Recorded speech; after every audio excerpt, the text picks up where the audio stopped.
Crypto currency trading പഠിക്കാം അടുത്ത ക്ലാസ്സിലേക്ക് എല്ലാവർക്കും സ്വാഗതം. ഇന്നത്തെ ക്ലാസ്സിൽ നമ്മൾ പഠിക്കാൻ പോകുന്ന കാര്യം എന്ന് വെച്ചാൽ ക്രിപ്റ്റോ കറൻസി മൈനിങ്, ഈ മൈനിങ് വഴി എങ്ങനെയൊക്കെയാണ് വരുമാനം നേടുന്നത് എന്നിങ്ങനെയുള്ള കാര്യത്തെക്കുറിച്ചാണ്. ഒരുപാട് ആളുകൾ കേൾക്കുന്ന ഒരു കാര്യമാണ് ക്രിപ്റ്റോ കറൻസി മൈനിങ് എന്ന് പറയുന്ന കാര്യം. എക്സാക്ട്ലി മൈനിങ് എന്ന് പറയുന്നതിൻ്റെ കാര്യം പറഞ്ഞുകൊണ്ട് തന്നെ മാർക്കറ്റിൽ ഒരുപാട് തട്ടിപ്പുകളും നടക്കുന്നുണ്ട്. അപ്പോൾ എന്താണ് മൈനിങ് എന്നുള്ളത് നിങ്ങൾ മനസ്സിലാക്കണം. മൈനിങ് പ്രോസസ്സ് വഴി എങ്ങനെയാണ് വരുമാനം കിട്ടുന്നതെന്ന് മനസ്സിലാക്കണം.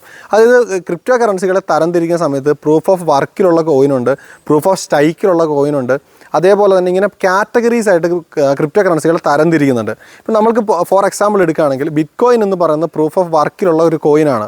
അപ്പോൾ ഇത് കംപ്ലീറ്റ് ആയിട്ട് ബ്ലോക്ക് ചെയിൻ ടെക്നോളജി ഡെവലപ്മെൻറ്റഡ് ആയതുകൊണ്ട് തന്നെ ഇത് ഓരോ ബ്ലോക്കുകൾ ഫില്ല് ചെയ്യുന്നതനുസരിച്ച് ഇപ്പം നമ്മൾ ഫോർ എക്സാമ്പിൾ കഴിക്കുക വെച്ചാൽ മൈനിങ് എന്ന് പറയുന്ന ഒരു റിവാർഡ് കിട്ടുന്ന ഒരു പ്രോഗ്രാമാണ്. ഫോർ എക്സാമ്പിൾ ഇപ്പം 21 ഇപ്പോൾ BTC മാർക്കറ്റിലുണ്ട്. ഇപ്പോൾ എൻ്റെ കയ്യിലുള്ള ബിറ്റ് കോയിന് ഞാൻ എൻ്റെ സുഹൃത്തിന് അയക്കുമ്പോൾ $100 BTC അയച്ചാലും എക്സാക്ട്ലി അദ്ദേഹത്തിന് $100 തന്നെ കിട്ടണമെന്ന് നിർബന്ധമില്ല. കാരണം അവിടെ എന്തുണ്ട്, ഒരു ട്രാൻസാക്ഷൻ നടക്കാൻ വേണ്ടിയിട്ട് അവിടെ എന്തുണ്ട്, ഒരു ഫീ അവിടെ കൊടുക്കുന്നുണ്ട്. ഈ ഫീ ആരാണ്? അവിടെ വരുന്ന ബ്ലോക്കുകളെ റിലീസ് ചെയ്യാനുള്ള, എക്സിക്യൂഷൻ ചെയ്യാനുള്ള എബിലിറ്റി കൊടുക്കുന്ന ഒരു മൈനിങ് ചെയ്യുന്ന ഒരു അദ്ദേഹമാണ് അതിനുള്ള കോഡുകൾ കൊടുക്കുക. ആ കോഡുകൾ കൊടുക്കുന്ന അദ്ദേഹത്തിന് അതിൻ്റെ റിവാർഡായിട്ട് കിട്ടും. അതായത് കംപ്ലീറ്റ് നോക്കുന്ന സമയത്ത് ഇപ്പോൾ എൻ്റെ കയ്യിലുള്ളൊരു ക്രിപ്റ്റോ ഞാൻ മറ്റൊരു വ്യക്തിക്ക് അയച്ചു കൊടുക്കുന്നു.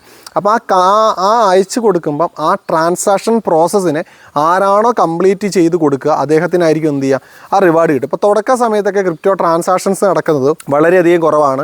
അതേപോലെ തന്നെ ട്രേഡിങ് മറ്റ് കാര്യങ്ങൾ ഇതൊക്കെ നടക്കുന്നത് വളരെയധികം കുറവായിരുന്നു.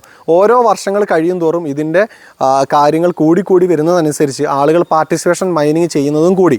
അപ്പോൾ ഇതിനു വേണ്ടി നമ്മൾ ചെയ്യേണ്ടതെന്ന് വെച്ചാൽ നമ്മൾ അവിടെ ഒരു ഹാർഡ്വെയർ സ്പേസ് കൊടുക്കുകയാണ് ചെയ്യുന്നത്.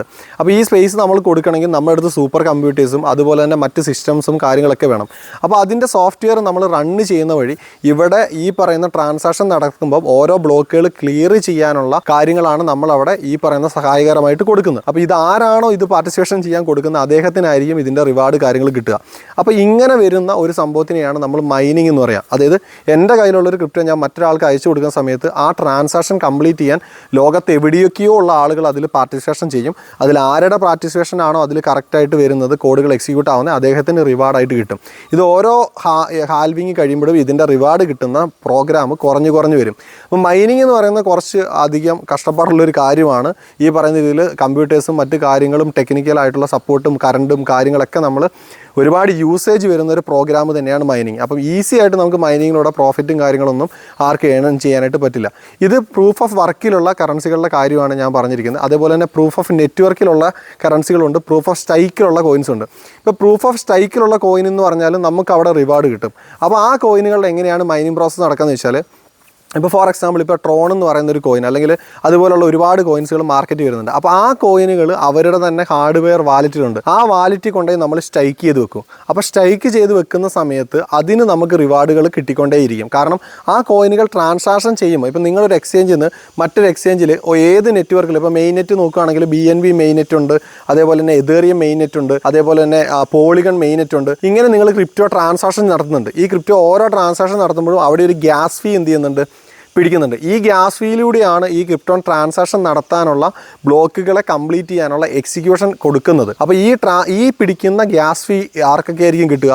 ഇതിൻ്റെ ഡെവലപ്പേഴ്സും ടീമിലേക്കും ചെറിയൊരു എമൗണ്ട് പോകുന്നുണ്ട്. അതേപോലെ തന്നെ മെയിനായിട്ട് ഇതിൽ പാർട്ടിസിപ്പേഷൻ ചെയ്യുന്ന ആളുകൾക്കായി മൈനിങ് ചെയ്യുന്ന ആളുകൾ സ്റ്റൈക്ക് ചെയ്ത് ഇപ്പോൾ സ്റ്റൈക്കിംഗ് പ്രോസസ്സിലുള്ള കോയിനുകളാണെങ്കിൽ അത് സ്റ്റൈക്ക് ചെയ്ത് വെച്ചിരിക്കുന്ന ആൾക്കാർക്കായിരിക്കും ഈ റിവാർഡ് കാര്യങ്ങൾ കിട്ടുക. അപ്പോൾ എൻ്റെ കയ്യിൽ ഒരു 10,000 കോയിൻ ഉണ്ടെങ്കിൽ ഞാൻ ആ 10,000 കോയിൻ ആ വാലറ്റിൽ, ഇപ്പോൾ നമ്മൾ ബാങ്കിലൊക്കെ FD ഇടൂലേ, അതുപോലെ തന്നെ നിങ്ങൾക്ക് ഈ വാലറ്റിൽ കൊണ്ടുപോയിട്ട് ഇവരുടെ വാലറ്റിൽ കൊണ്ടുപോയി സ്റ്റൈക്ക് ചെയ്ത് വെക്കാം. അപ്പോൾ നമുക്കത് ബ്രേക്ക് ചെയ്യാനായിട്ട് പറ്റില്ല. അപ്പോൾ ബ്രേക്ക് ചെയ്യാതെ നമ്മളവിടെ സ്റ്റൈക്ക് ചെയ്ത് വെക്കുമ്പം ആ ട്രാൻസാക്ഷന് വേണ്ടിയിട്ടുള്ള ഗ്യാസ് ഫീ അല്ലെങ്കിൽ ആ ട്രാൻസാക്ഷൻ കംപ്ലീറ്റ് ചെയ്യാനുള്ള സ്റ്റൈക്കിംഗ് പ്രോസസ്സ് നമ്മൾ നടത്തിയത് കൊണ്ട് തന്നെ അതിൻ്റെ ചെറിയൊരു റിവാർഡ് നമുക്ക് കിട്ടും.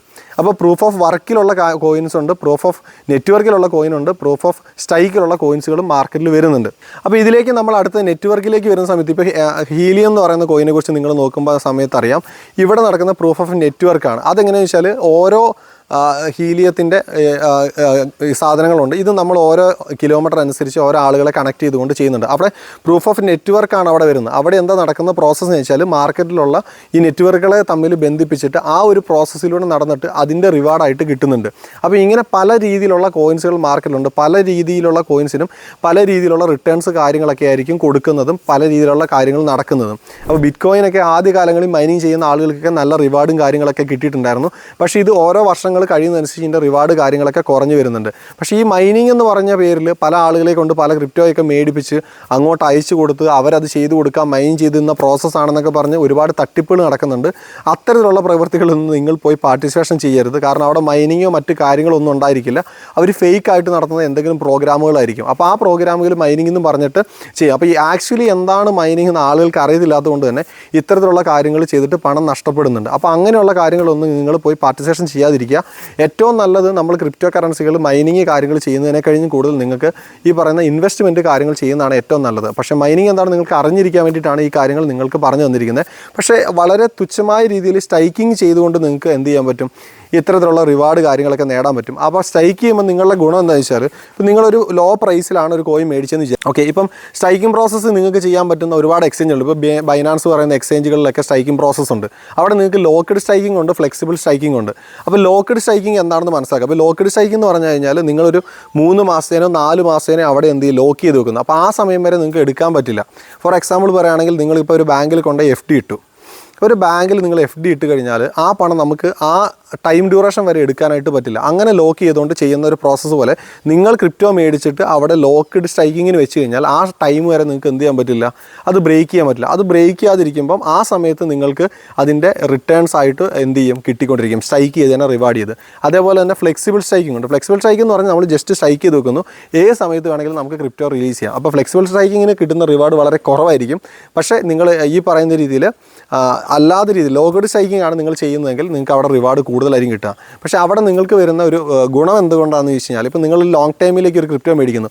സാധാരണ നിങ്ങളത് സ്പോട്ടിൽ കൊണ്ടുപോയിട്ട് വെച്ചതുകൊണ്ട് നിങ്ങൾക്ക് പ്രത്യേകിച്ച് റിവാർഡൊന്നും കിട്ടുന്നില്ല. പക്ഷേ നിങ്ങളിത് ലോക്ക്ഡ് സ്ട്രൈക്കിങ് മറ്റു കാര്യങ്ങളാണ് ചെയ്യുന്നതെങ്കിൽ ഒരു കുഴപ്പം, ചിലപ്പോൾ നിങ്ങൾക്ക് ആ കോയിൻ്റെ വില കൂടുമ്പോൾ എക്സാക്ട്ലി അന്ന് തന്നെ വിൽക്കാൻ പറ്റണമെന്നില്ല. പക്ഷേ ലോങ് ടൈമിലൊക്കെ ചിന്തിക്കുന്ന ഒരാളാണെങ്കിൽ അദ്ദേഹം അവിടെ സ്ട്രൈക്ക് ചെയ്ത് വെക്കുമ്പോൾ അവർക്ക് ഒരു എക്സ്ട്രാ ഒരു റിട്ടേൺസ് കൂടെ കിട്ടുന്ന ഒരു കാര്യമാണ്. അപ്പോൾ ലോക്ക്ഡ് സ്ട്രൈക്കിംഗ് ചെയ്യുമ്പോൾ നല്ല എക്സ്ചേഞ്ചുകൾ വല്ല ചൂസ് ചെയ്തിട്ട് ചെയ്യാവുള്ളൂ. അല്ലാതെ എവിടെയെങ്കിലും കൊണ്ട് ചെയ്ത് വെച്ച് കഴിഞ്ഞാൽ ആ എക്സ്ചേഞ്ചുകളൊക്കെ നാളെ പോയി കഴിഞ്ഞാൽ നിങ്ങളുടെ ഫണ്ട് നഷ്ടപ്പെടാനുള്ള സാധ്യതയും കാര്യങ്ങളുണ്ട്. അപ്പോൾ ഇതൊക്കെയാണ് സ്ട്രൈക്കിംഗ് ഇങ്ങനെയുള്ള പ്രോസസ്സുകളിൽ കാര്യങ്ങൾ വരുന്നത്. അപ്പോൾ ഇതൊക്കെ പഠിച്ച് മനസ്സിലാക്കിക്കൊണ്ട് കാര്യങ്ങൾ ചെയ്യുക. നിങ്ങളുടെ എന്തെങ്കിലും ഡൗട്ടുകൾ കാര്യങ്ങളുണ്ടെങ്കിൽ ജസ്റ്റ് കമൻ്റായിട്ട് രേഖപ്പെടുത്താം. Thank you.